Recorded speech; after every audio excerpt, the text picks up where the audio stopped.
बहुत कम जीवन है और बहुत बड़े लक्ष्य की प्राप्ति है, इसलिए प्रमाद की तो कोई गुंजाइश ही नहीं है। और सामर्थ्यहीनता पग पग पर हमें अनुभव में आ रही, जिधर देखो उधर असमर्थता ही लगती है। इंद्रियों पर विजय प्राप्त करना,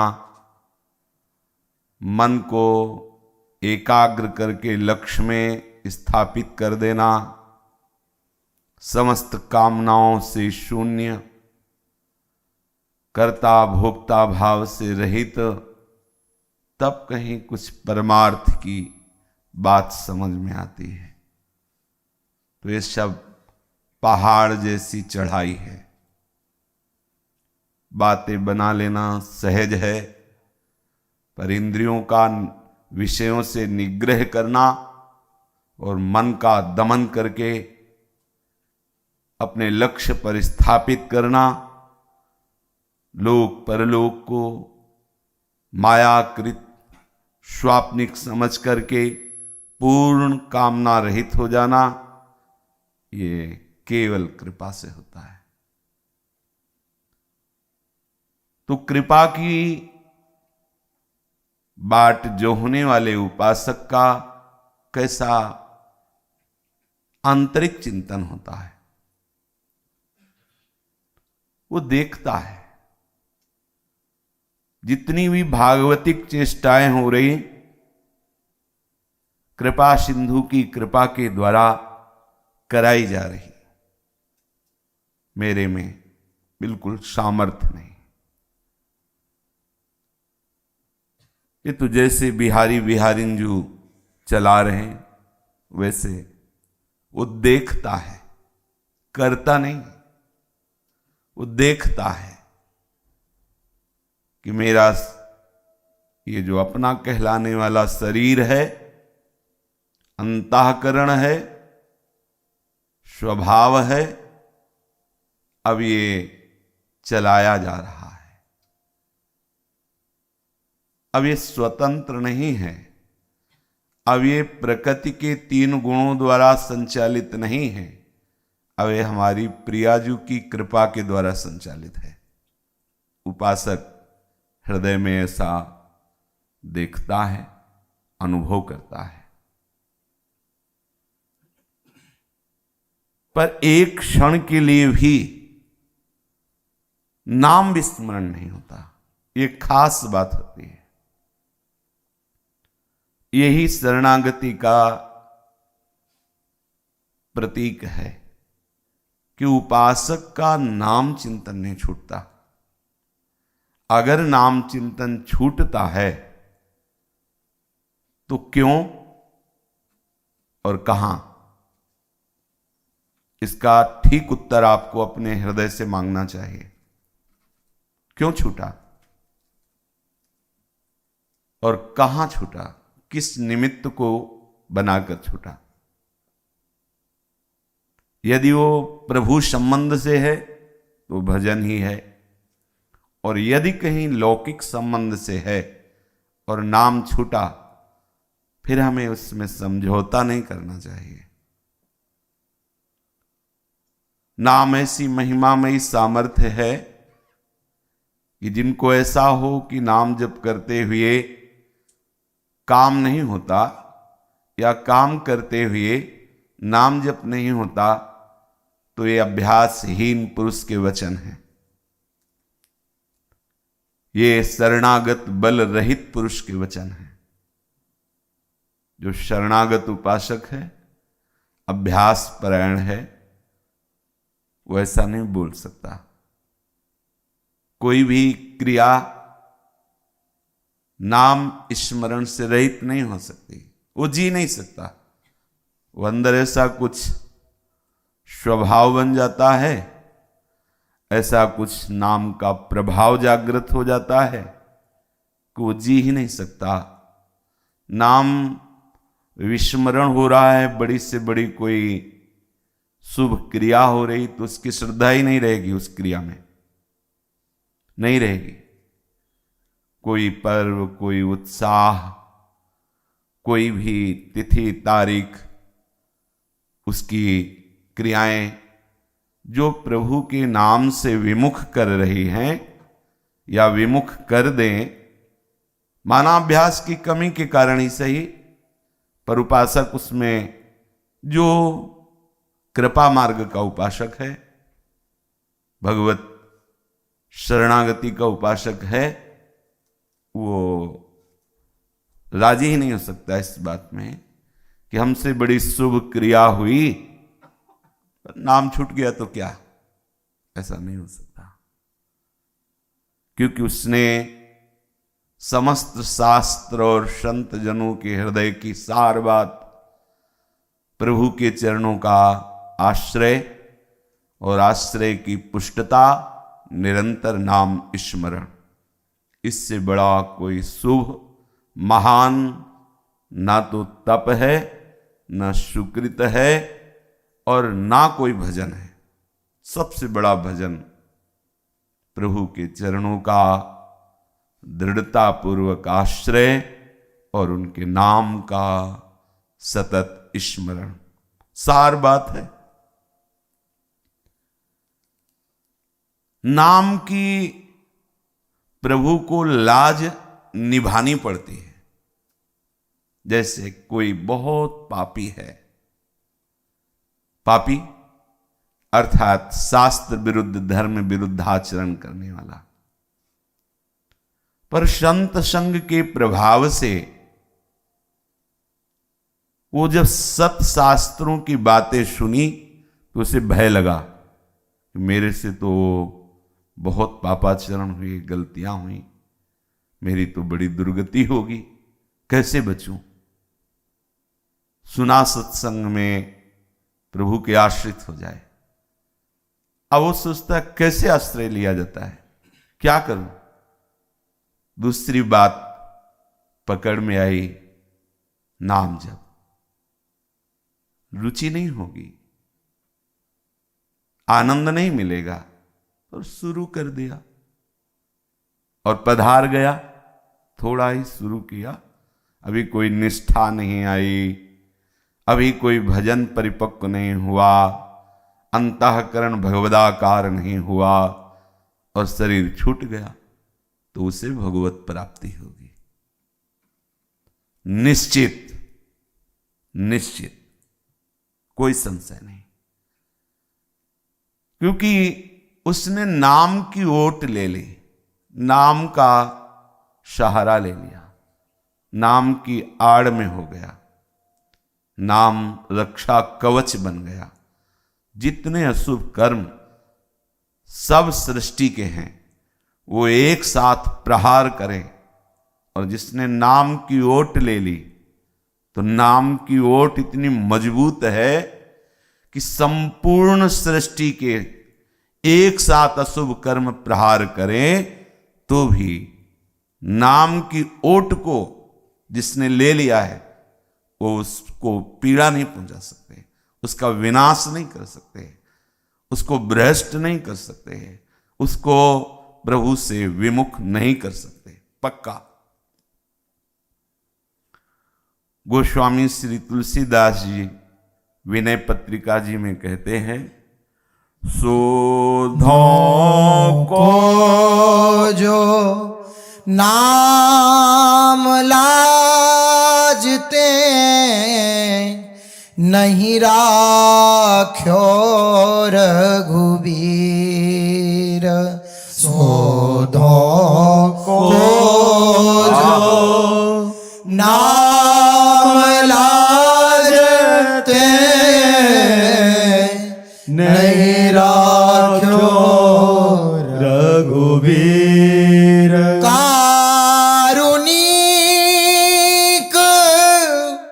बिनु कारण ही हरि, हरि सकल भव भीर, कारुणिक बिनु कारण ही हरि, हरि सकल भवभीर। ओ जो धाम को जो नाम लाजते नहीं राख्यो रघुवीर। सोधो को जो नाम लाजते नहीं राख्यो रघुवीर। वेद विदित जग विदित अजामिल विप्र बंधु अघधाम।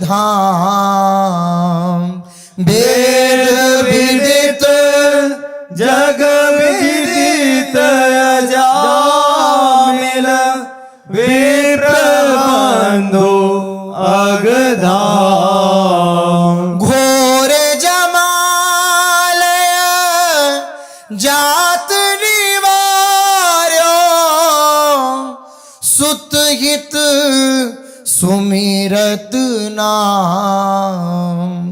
घोर जमालय जात निवार्यो सुत हित सुमिरत नाम। सोधों को जो नाम लाजते नहीं राख्यो रघुवीर। सोधों को जो नाम लाजते नहीं राख्यो रघुवीर। पशु पामर अभिमान सिंधु गज ग्रस्यो आई जब ग्राह। पशु पामर अभिमान सिंधु गज ग्रस्यो आई जब ग्राह। सुमिरत सकृत सपदियाए प्रभु हरियो दुसह उरदाह। सुमिरत सकृत सपदियाए प्रभु हरियो दुसह उरदाह। सोधों को जो नाम लाजते नहीं राख्यो रघुवीर। सोधों को जो नाम लाजते नहीं राख्यो रघुवीर। व्याध निषाद गीध गणिकादिक अगणित औगुण मूल। व्याध निषाद गीध गणिकादिक अगणित औगुण मूल। नाम ओटते राम सबनी की दूरी करी सब सूल। नाम ओटते राम सबनी की दूरी करी सब सूल। सोधों को जो नाम लाजते नहीं राख्यो रघुवीर। सोधो को जो नाम लाजते नहीं राख्यो रघुवीर। केही आचरण घाटी हो तिनते रघुकुल भूषण भूप। केही आचरण घाटी हो तिनते रघुकुल भूषण भूप। सीदत तुलसी दास निशिबासर पर्यो भीम तम कूप। सीदत तुलसी दास निशिबासर पर्यो भीम तम कूप।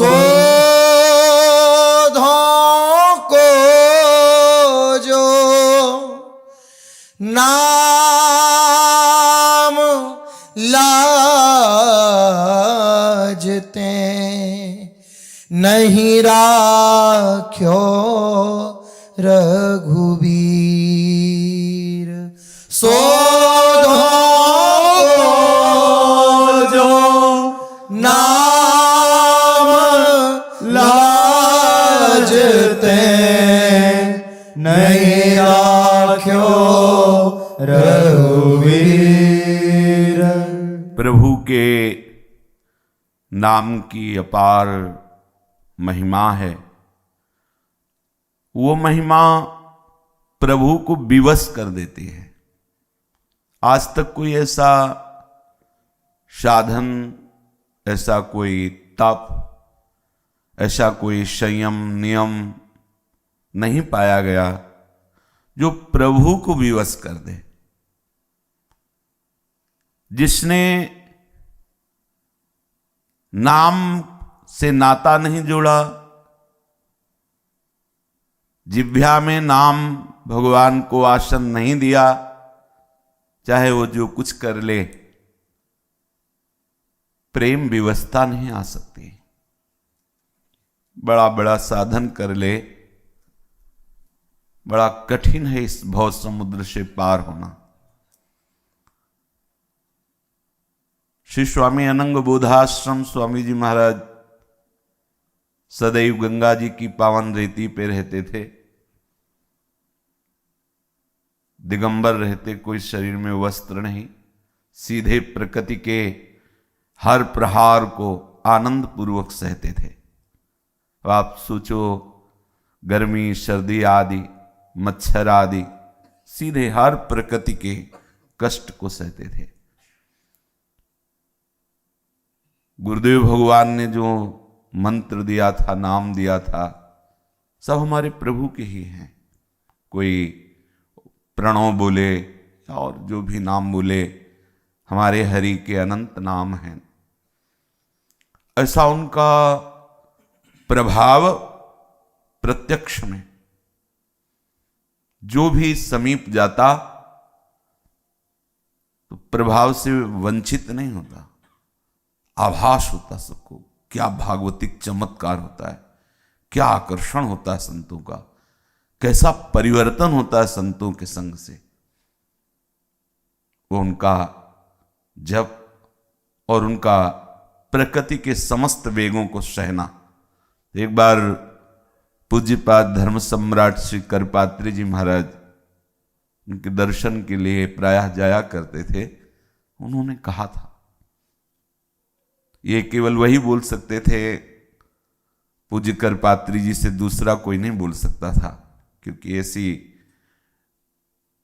त्याग तपस्या और संन्यास धर्म का अक्षरशः निर्वाह करने वाले शास्त्र का मूर्तिमान स्वरूप धर्म सम्राट करपात्री जी महाराज।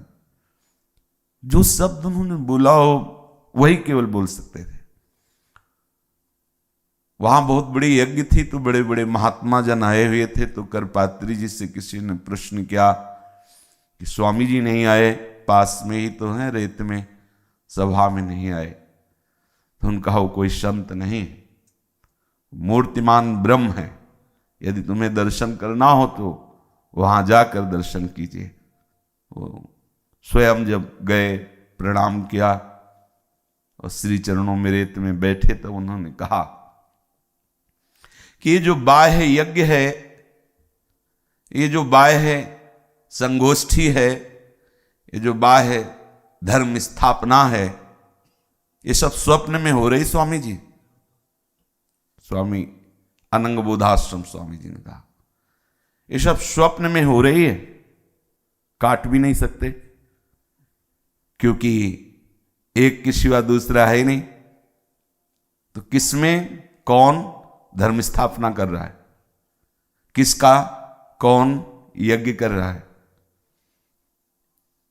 जब आत्मस्वरूप ब्रह्म स्वरूप है तो उसमें सब स्वाप्निक क्रियाएं ही हैं, जितनी चेष्टाएं हैं सब स्वाप्निक ही है। वो निर्विशेष निश्चेष्ट अखंड आनंद स्वरूप है। उनका ये खास बात ये नहीं है जो हो रहा है, खास बात ये है जो गुरुदेव ने बताया है, दिया है, वो हो रहा है कि नहीं हो रहा। काफी देर के लिए एकदम मौन हो गए स्वामी करपात्री जी, गंभीरता में डूब गए, क्योंकि ये सीधे चोट वाली बात होती है और ये कोई समर्थ से समर्थ ही बोल सकता है, दूसरा नहीं बोल सकता। करपात्री जी महाराज को ऐसा कोई संबोधन करे, बड़े ही तपस्वी तेजस्वी धर्मवेत्ता शास्त्रवेत्ता श्री करपात्री, बड़ा आदर किया उनकी इस बात का। एकांत में फिर उसकी व्याख्या की उन्होंने कि बहुत से ऐसे तपस्वी जन हैं जो चंद्रलोक तक पहुंचते हैं, बहुत से ऐसे तपस्वी तपलोक पहुंचते हैं, बहुत से ऐसे ब्रह्मलोक पहुंचते हैं और मोक्ष का वर्णन किया। लेकिन स्वामी जी जिस स्थिति को कह रहे हैं, पहुंचने वाली नहीं कह रहे, वो स्वयं वही स्थिति है। और सन्यासी या वैरागी का परम धर्म है उस स्थिति को समाहित कर लेना, उस स्थिति को जागृत कर लेना। तो ऐसी बड़ी बड़ी स्थितियों में पहुंचने वाले महापुरुष भी नाम की ओट में, स्वामी जी का अनंग बोधाश्रम बड़ा ही अद्भुत रूप, इतना ऐसा लगता था किसी बालक का चेहरा हो, इतना एकदम कोमल सरस, और नीचे देखो तो जैसे पशु की त्वचा, वैराग्य का मूर्ति, प्रभु के लिए पूर्ण समर्पित। चित्रकूट का शरीर था, वहां उन्होंने रामलीला में देखा कि भगवान 14 वर्ष के लिए वनवास, बस विद्यार्थी थे नहीं, जब प्रभु ने वनवास ले लिया अब मुझे घर नहीं जाना, वहीं से भाग पड़े थे। प्रभु श्री राम के पावन चरित्र से उनको घोर संसार समुद्र से वैराग्य हुआ और भगवान नाम आश्रय लेकर फिर गुरु शंकरानंद जी से दीक्षा लेकर, ऐसा सार बात उनके जीवन की थी भगवद स्मृति। हर समय जो गुरुदेव ने मन, वो सब हमारे प्रभु के ही नाम, खूब दोनों मार्गों को देखा, कुछ अलग नहीं, वही घुमा के नाम है, वही मंत्र है, दूसरा कुछ नहीं। अगर सिद्ध रसिक की वाणी देखो और सिद्ध संन्यास स्थिति की बात देखो तो एक जगह जाकर दोनों मिल जाती, फिर वो विश्राम प्राप्त कर लेता है और वो आगे आनंद समुद्र में कूद जाता है, बस इतना है। फिर वो आगे की बात यहां नहीं जोड़ी जा सकती। एक स्थिति आती है जहां तक दोनों, जिसे जीवन मुक्तता कहते हैं, दोनों की वही स्थिति होती है। जो इन किसी भी स्थितियों में पहुंचने लायक नहीं।